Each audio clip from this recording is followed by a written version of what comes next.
Here we are. This is the way into the orchard. Nice path, this bit, not too boggy.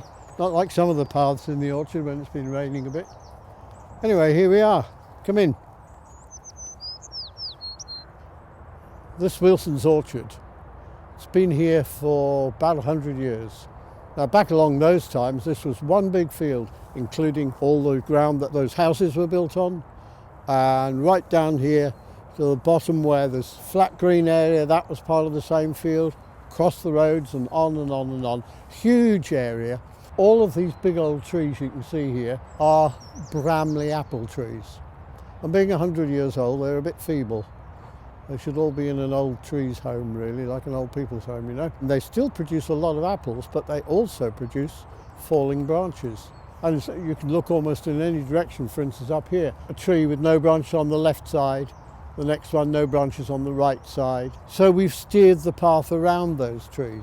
We run this place for biodiversity, which means we keep the dead wood above us, except over the paths. SCE has three aims. The first one is biodiversity, so we try to keep the dead wood because that's important. We also run SCE for good local organic food, and we produce that on various of our sites. In fact, on this site, the apple trees produce it for us, of course. But the third thing is we involve the community. We do things for the community. We hope they do some things with and for us as well. Now, if we're going to run it for the community, for the public to visit, then we must take care that it's a safe place and, if possible, a pleasant place as well.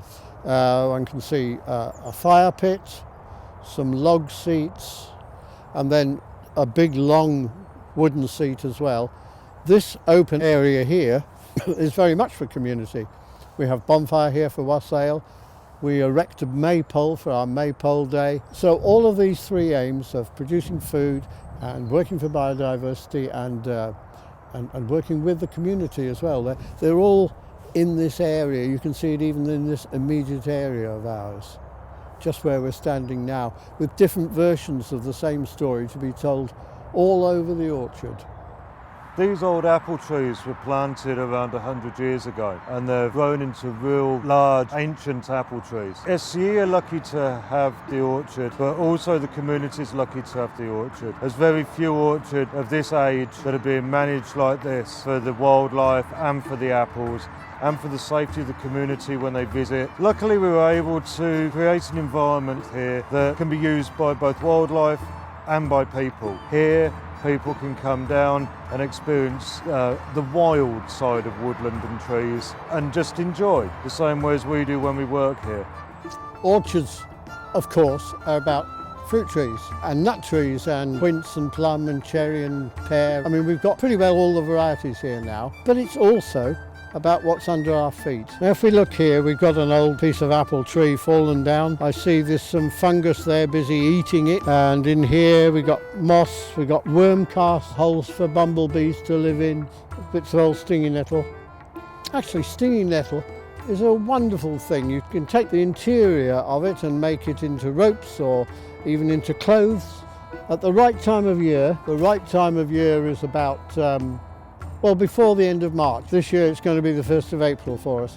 We hold an event called Nettle Nosh because you can eat stinging nettles. We pick the young nettle tops and we make it into soup. We make stinging nettle cakes and all sorts of stinging nettle food for people. So that's another eatable growing on the ground. But the other thing that stinging nettles can do when they grow up tall is to steer people, don't go this way because it's horrible, it's stinging nettles. So we can keep people walking on the paths where it's safe. Here's an apple. Innumerable different things have been eating this apple, and they're important. So when people say, isn't it terrible letting the apples go to waste on the ground? No, it isn't. Leaving apples on the ground feeds the invertebrates, it feeds the birds, snails, slugs, ants, and so on, and so on, and so on.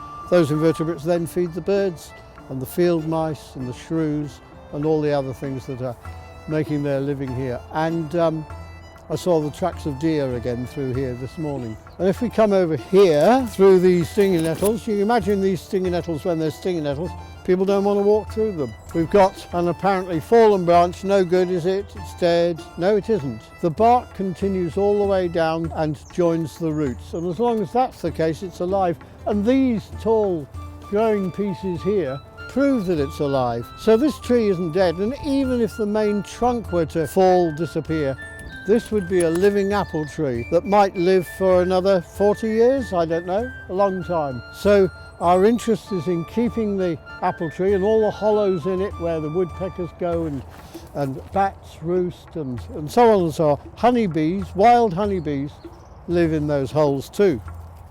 We have to cut some dead branches down, and that makes a nice walkway around the path to keep people on the path, helped later by the stinging nettles. Down this way here, you can actually see a tree with some bloom on it. Well, that bloom coming early is almost a clue, isn't it? It's got to be in the cherry plum family. In fact, it's called a mirabellum. And this is, if you like, a wild cherry. And we make mirabellum jam from it. The jams are made by some of our volunteers, and they're wonderful. And they're joined by honey from our honeybees. Here's a wood pile. That keeps the fungus load away from the trees to a certain extent, and it's also a habitat for wrens to nest or hedgehogs to get under and so forth. Our three main events down here, the Wassail, the May Day and the Apple Day, all encourage people to move around the trees, move around the paths, and to get to know the orchard at different times of day and in different seasons. We encourage people throughout the year, and on those three occasions we help them understand and guide them around the orchard. Over here on this tree, we see that the tree is itself a habitat for other plants to grow. All sorts of different plants grow up from the trees. This here goes right down inside the tree, and the other two are completely within the tree. What obviously happened long before we started here was that each of the trees was protected by having wire netting around it, or chicken wire or something, fixed to these spikes. They never did remove them, and the result is they're inside the tree. So these trees don't fall down. You couldn't saw them at the base, it'd be too dangerous with your chainsaw. If you really wanted to top the trees, you'd be better off doing it from this height. What would happen if you did top the trees? They would continue growing. You don't kill it by topping it. There's a good chance that it would sprout more branches out of it. But why not leave the old tree there anyway? Great for the woodpeckers that are everywhere here. They're so big, so tall, that we've had sparrowhawks nesting very successfully, raising far more young than is usual. Good to have the old trees. Good to rejuvenate them if necessary. Bad to try and cut them down, given the metal spikes that are living inside each of them. The orchard is right on the edge of the Helston estate, sandwiched between the A45 behind me and Northampton in front of me, but it's really an oasis. We've got ponds, we've got laid hedges and traditionally managed trees that are very large. This means that people can come down dog walking or just walking and enjoy a natural environment right on their doorstep. There's all manner of birds down here and animals that if you're quiet and you just walk through, you get to see. Although there's the sound from the A45 behind, when the trees are in leaf, it's very peaceful and relaxing in the orchard. This tree here illustrates the sort of points I've otherwise been making. Dead's a dodo. I mean, I could break a piece off. It's full of woodworm, so in the centre there's all sorts of stuff living. This is growing out of the rootstock, growing out of the roots of the tree. All of this new stuff is coming. The central tree has died, gone, finished, but the tree overall isn't dead, it's still here and growing. So if the original tree had, 80 years possible life, maybe what's growing now will last for a further 80 years. We have here a sign too. We've put up some signs, but not too many. Just behind you on the ground, another of our mammal species that live well here is a molehill. We've actually seen the moles moving through the ground. We see the ground moving above them, which is quite fun. I said we could rejuvenate trees, and we can. This tree that you see ahead of us here is one where it became a bit dangerous to leave the branches on at all. The remaining branch we cut off, removed above the level of the iron stakes I've talked about. But you can see the tree didn't die, and the branches are still coming, and every year, carefully, they are pruned. And on that score, I should mention that we do run a pruning and grafting course every year as well, so that other people who have trees, whether it's a full orchard or just a tree in the back garden of the house, so that people can learn how to look after the trees for the benefit of the fruit, so that it looks good and so that it's good for biodiversity.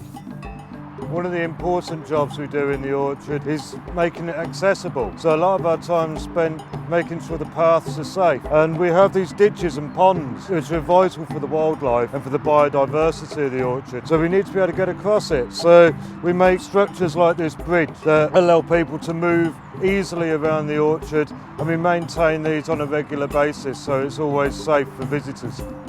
Part of biodiversity is having things different. We have the wooden bridge across the pond, but we also have this one that looks just like a path. It's a stone and soil bridge with the pipe underneath and very rustic railings either side to mark out the edges.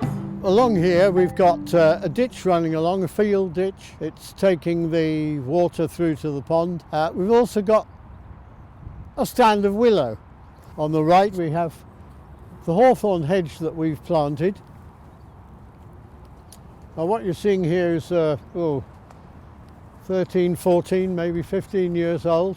What you're seeing next is where it's been destroyed, inverted commas, not really. The technique's well known. This is laying of a hedge.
Now if you look carefully you'll see that the bits like this one here, they're still joined, the bark still runs underneath, this is still going to be alive for at least a few years, and it will start sending up lots of treelets, branches if you like, but it's the stump we're really after, and that will be sending up its own new tree, and not a new tree at all, it's the same tree but rejuvenated.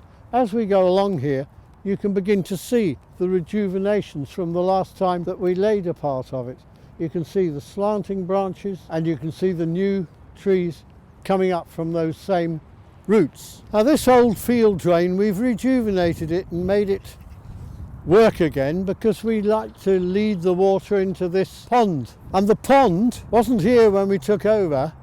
We've actually dug this out ourselves using a digger and so forth, and it's unlike many a pond, it's not got a skin under it, it's only the soil, and it's fed by water down through the whole of this orchard into this lake, and it has a whole range of other and different life in it. And so much wildlife needs water. Even a honeybee has to go and take water. Many insects do. So this is made on purpose, both to provide a great source of biodiversity in itself and to drag water away from the apple trees that don't actually like standing in very wet ground. It has an island in the middle upon which birds nest, and it's just generally absolutely delightful, particularly later in the year. And we're seeing the majority of the orchard now with all its different, well, some of its habitats, and the 2 ponds and so forth and so forth. What I haven't really mentioned is that now in Britain, traditionally managed orchards are regarded as biodiversity hotspots. And this orchard actually appeared in a national publication which went into the evidence about why we should dignify the old traditionally managed orchard with all the insects and everything else that I've been talking about, birds, butterflies, you name it. So thanks for visiting Wilson's Orchard and South Court Environmental's work. Come and see us sometime. Cheerio.